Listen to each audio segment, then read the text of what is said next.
Okay, so because I'm having such a hard time, apparently, with the slavery, I thought we'd try something a little different. I've got something that's kind of interesting to me. I don't know, I've kind of thought about it for a little bit. I'm going to shoot it out there for you. You can respond in however you want, and then maybe we can turn this into a topic. I mean, who knows? So, the idea is this. The Spartan Periokoi, okay? So, we hear that they had these Periokoi, which literally means the people living around, in this case, Sparta. What were they? What was their relationship to Sparta? We know other Greek states had Periokoi. We don't know really a whole lot about them. We hear more about the Spartan Periokoi because apparently, and this would be the only reason I can think of that you would mention anything like this. Same with the helots. I mean, we know there were helots in other Greek states. Not many. I think Crete had one, and I think there was one in Asia Minor that had some form of helots. But the helots in Sparta were much, much bigger population-wise than the Spartiati, right? The real kind of Spartan citizens. So the Periokoi then must have been different, and they must have been different enough to warrant, the kind of discussion that, or to warrant any kind of mention anyway. So, who were they? What were they? Well, I keep thinking about, these kinds of things, and it's basically the relationship to the Spartan state. First of all, they're independent. They're totally independent of Sparta, except in terms of, say, foreign policy, and they have to provide troops for the Spartans. They do all the manufacture and a lot of the agriculture, because I mean, the Laconia is high. It had a highly, it was highly agricultural, so they did a lot of that work as well. We know that they were responsible in part for the protection of Messenia. So forts all over Messenia, and those were Perioikic forts. They were garrisoned by the Periokoi. They were maintained and paid for by the Periokoi.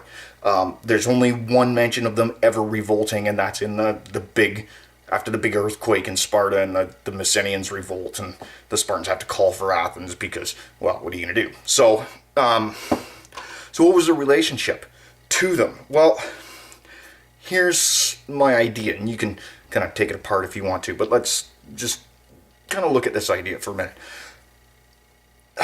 The Roman Socii are kind of a really interesting little thing, and there's not much. I can't think of anyone other than the Romans who would really do this. Here you have a tribe, say this, well, not the Sabines, but the Marsi for one. The Marsi we know were Socii. They were Sociis. They were allies. They were Italian allies, and they had fought against Rome at one point in their history. Lost, obviously, because everybody loses against the Romans eventually, and they became an Italian ally. Now, the Romans love treaties, so you had to have a treaty. Let's all have a treaty. We'll sit down. We'll sign it. And part of the treaty was, obviously there'd be some sort of taxation, but they were pretty much left independent to govern themselves. Eventually, they all ended up with not consuls, but they usually ended up with a duumviri or something like that. Like they had a council.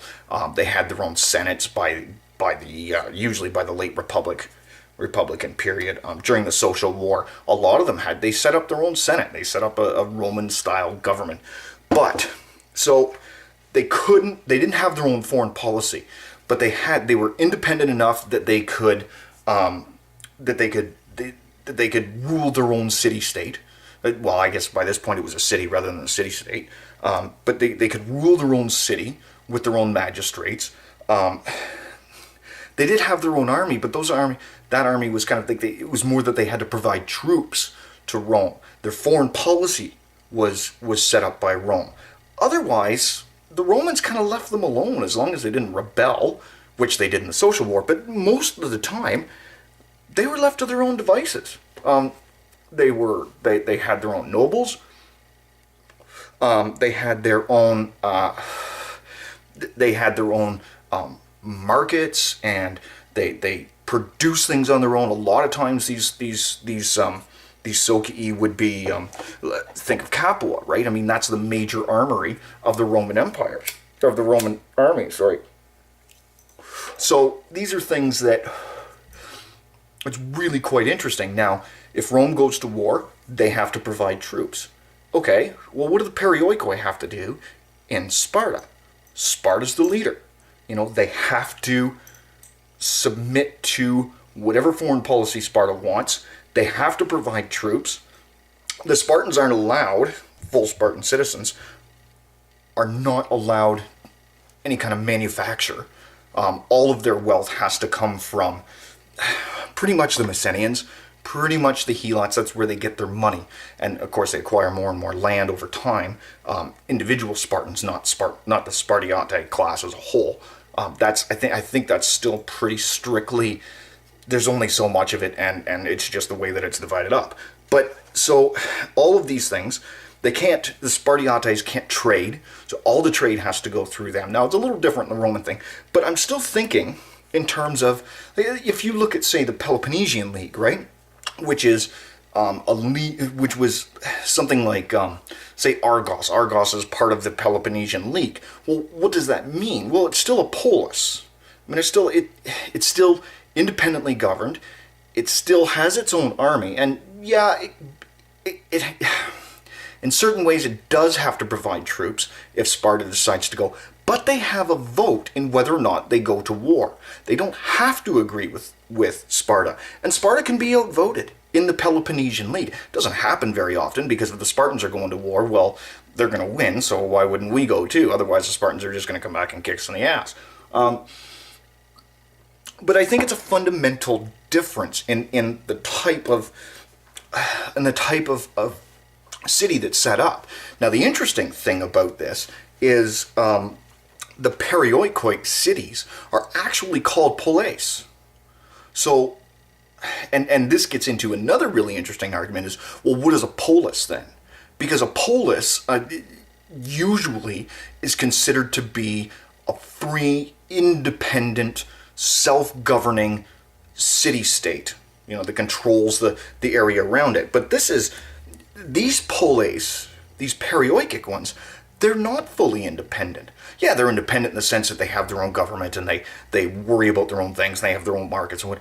But really, their foreign policy is all underneath the Spartans. So if the Spartans decide to fight the Persians or not fight the Persians, well, if they decide not to fight the Persians come down and conquer the Peloponnesus, and the Spartans have given them food and water and become basically slaves. Well, those perioikic polis now are are slaves. So are they cities or are they polis? And then again, this is one of the interesting questions too, is when does the polis stop just meaning a city-state, and when does it start meaning something a little bit more? Like when does it start becoming what we think of as the polis? The Athenians, or say Sparta. Although I always really have a hard time calling Sparta kind of a polis, because I don't know. But anyway, Corinth is a polis. Thebes, all of these are polis, right? Until you get up into Macedonia and Thessaly, and they're all barbarians up there anyway. So first of all, the question is, first of all, are they polis? Could they really be considered to be polis in the most technical term? I would kind of argue no, except that the Greeks called them polis. So I'm kind of up in the air on that, and I'd like to hear your argument one way or the other, or just to expand on it a little bit. But the other question is could you consider the Perioikoi to be similar or dissimilar? Like, how close are they to the Roman Socii? Here you've got, and I would imagine that these because we do know that some of the Periodic polis weren't good, because 6th century, right? 6th century Sparta, Lacedaemonia, if you want. Sparta conquered Messenia, obviously, with the Helots, and then all the area around it, and created these Periodic polis. But some of them came voluntarily under Spartan control.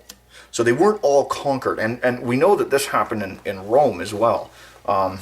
There's a very famous example, and I'm just not thinking of it. I think it was a Greek one, but it was part of Magna Graeca, but I'm not sure. Magna Graeca, sorry.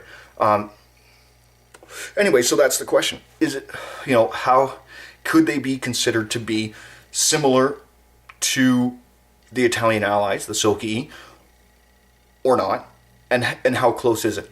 So give it some thought, get back to me, and see how you like this style for now. I mean, I don't want to stick with this style, but here's something to think about and to try.